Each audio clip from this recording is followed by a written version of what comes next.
Good day, welcome to another installment of Business Studies class. We're covering investment securities as a topic. Our subtopics that we're going to handle today is the types of investment opportunities, and I'm going to split the video in a few sections in order for easy and quick referencing. So let's get started. First one that you need to do after today's lesson must be able to understand and answer the following three questions as you see on the screen in front of you. You have to be able to explain or discuss the various types of investment opportunities. We're going to go into that. You have to explain the risk factor of each type of investment opportunity. And you need to be able to explain or discuss or analyze or evaluate which is the positive or advantages and or the negatives and disadvantages of the following forms of investment, which is your retail saving bonds, unit trust, shares, and fixed deposit. So if you can answer these three types of questions, then you would be adequately prepared. Also base your notes that you make on these different types of on these guidelines, and you will learn efficiently. So just a bit of recap or definitions that we did. So we've got different types of shares, which means a share is something that gives investors the opportunity to obtain part ownership of a company.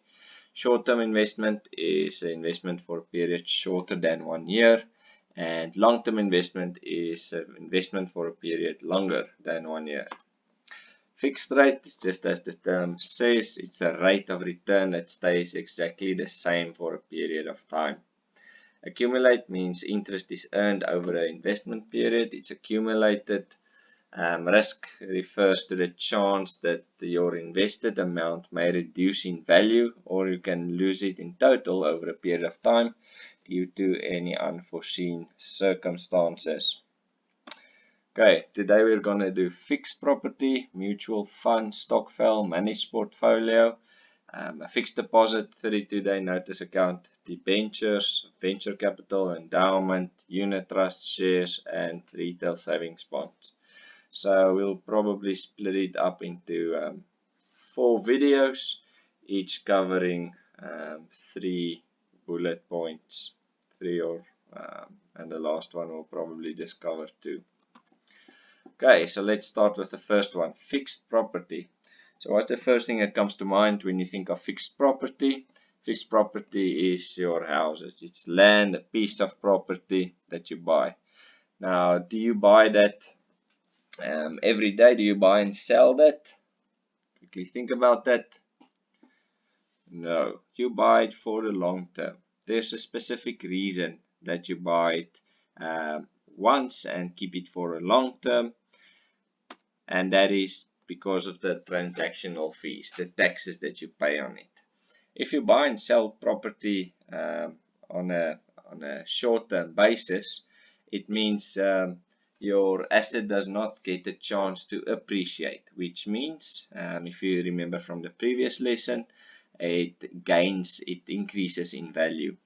So in order for you, for your asset or your investment to grow, you need to give it time. One of the big secrets of investment is to invest and almost forget about it, and then you will reap the rewards. Don't go and meddle. So is it with fixed property. If your aim is to buy a house to restore it and to sell it, then that's a different scenario. That means you add value in the short term, which means the property or investment will gain monetary value, but you've already also increased your cost. So what we refer to in the first sentence is if you just want to buy, sell, buy, sell, buy, sell, buy, sell. So that doesn't make sense. So what's your return on investment for property? You want to have a higher price than what it was bought for. That must cover your transfer costs, taxes, etc. So what's the ROI? That's your selling price and your rental income, your sales. Now we call the selling price the difference between a selling price and a buying price, your capital gain. So let's say you invested 800,000 in a house and you sold it for $1 million. That means your capital gain is correct, 200,000 rand or dollars. There's no measurement included in the example, but you get the picture. Another factor that will influence it is the location or the size. So let's say your house is located in Wavecrest. In a couple of years, Wavecrest will still be a residential area. In fact, it will be in the middle of this a residential area if Jeffreys Bay continues to grow at this current rate, which means its value will probably increase. But then you can take a look on the size as well. If you've got a house on the beach, that's a high value asset.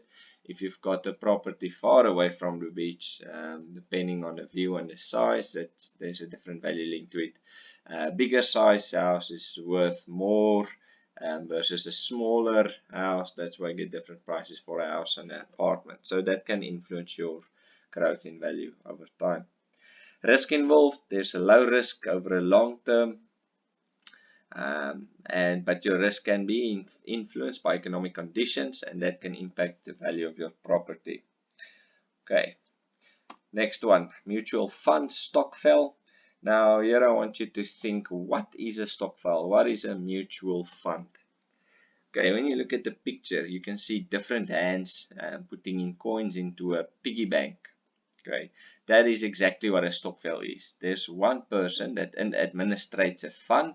It's usually a bank account that he or she administrates on behalf of a group. So let's say 10 of you, of your friends, want to invest or want to get a quick return, and you start a stokvel. There's one thing that's very crucial in this. There must be mutual trust that no one will steal from the other in this case. So all of you will invest on a monthly